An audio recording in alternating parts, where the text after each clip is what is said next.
नमस्कार दोस्तों, मैं हूं अमित। स्वागत करता हूं आप सभी का आपके इस यूट्यूब चैनल नॉलेज नूर में। तो दोस्तों, ऐसा कि आप सभी को पता है, फाइनली रेलवे के 51 घंटे के अथक प्रयास के बाद भागना बाजार रेलवे स्टेशन के पास जो हादसा हुआ, वहां पर ट्रेनों का आवागमन शुरू हो गया है।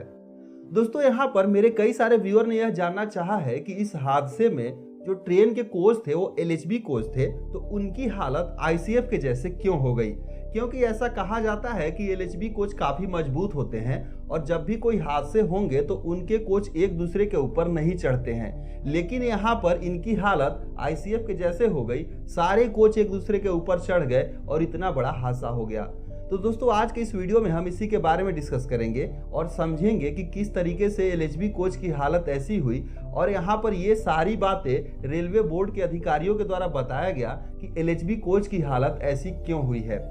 तो दोस्तों, यहाँ पर आप सभी को ये चीजें मालूम है कि जो एलएचबी कोच होते हैं उसमें जो है सेंटर बफर कपलिंग का यूज किया जाता है और आईसीएफ कोच जो होते हैं उसमें यहाँ पर स्क्रू कपलिंग का यूज किया जाता है। दोस्तों, स्क्रू कपलिंग में क्या होता है कि जब भी कोई हादसे होंगे तो यहाँ पर जो कोच है, चूंकि ये लूंज पूंज इस तरीके से स्क्रू के द्वारा टाइट किया जाता है, तो ये आसानी से एक दूसरे के ऊपर इधर उधर बिखर जाते हैं। यहाँ पर कोई भी रिजिड टाइप का कोई ऑब्जेक्ट नहीं है जिससे इन्हें एक दूसरे कोच को वो संभाल कर रखे। लेकिन अगर आप गौर करेंगे सेंटर बफर कपलिंग पे, तो इस तरीके से आप देख बड़े लोहे की जो पार्ट है वो जाती है और यहाँ पर ये दोनों कोच को एक दूसरे से इस प्रकार से जोड़ा जाता है कि दोनों कोच के बीच में एक प्रॉपर गैप मेंटेन होता है और वो एक रिजिड टाइप का होता है, जिससे कोई भी यहाँ पर झटका वगैरह हो तो वो एक दूसरे के ऊपर जो है नहीं आने देते हैं। उन्हें ये जो ऑब्जेक्ट लोहे का आप ये पार्ट देख रहे हैं उन्हें रोक कर रखता है। तो दोस्तों, आखिर यहाँ पर ये चीज़ें तो हो गई, तब यहाँ पर रेलवे बोर्ड के अधिकारियों ने यह बताया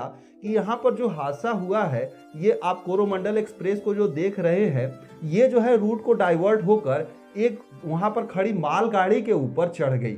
दोस्तों, हुआ क्या कि मालगाड़ी के अंदर जो है आयरन ओर भरे हुए थे, यानी कि उनका जो लोड होता है वो काफी ज्यादा होता है। तो यहाँ पर जब लोकोमोटिव इसके ऊपर चढ़ी तो यहाँ जो कोच है उनके पीछे, चूंकि ट्रेन की स्पीड जो है 130 किलोमीटर पर आवर थी, तो उनका इम्पैक्ट इतना काफी था कि वह जो है ट्रेन, ये जो कोरोमंडल एक्सप्रेस है, उस गुड्स जो ट्रेन थी उसको हिला भी नहीं पाई। और जब गुड्स ट्रेन हिली भी नहीं तो उसका सारा इम्पैक्ट इसी जो है एलएचबी कोच के ऊपर आ गया और जिसके कारण एलएचबी कोच के जो ये कपलिंग वगैरह हैं वो सारे कुछ टूट कर इधर उधर उनके कोच बिखर गए। दोस्तों, इसीलिए यहाँ पर एलएचबी कोच होने के बाद भी ये सारे कोच एक दूसरे के ऊपर चढ़ गए। अगर यहाँ पर ट्रैक्स पर कोई भी ट्रेन नहीं होती या फिर कोई ऐसा ऑब्जेक्ट होता जो कि मूवेबल होता, आगे पीछे हो सकते थे, तब इतना ज़्यादा इम्पैक्ट इस एलएचबी कोच के ऊपर नहीं आता, जिससे ये जो कोच है इधर उधर नहीं बिखरते और इतना बड़ा हादसा नहीं होता। दोस्तों, सबसे बड़ी गड़बड़ी यहाँ पर खड़ी गुड्स ट्रेन के चलते हुआ और उसमें लोडेड माल के चलते हुआ।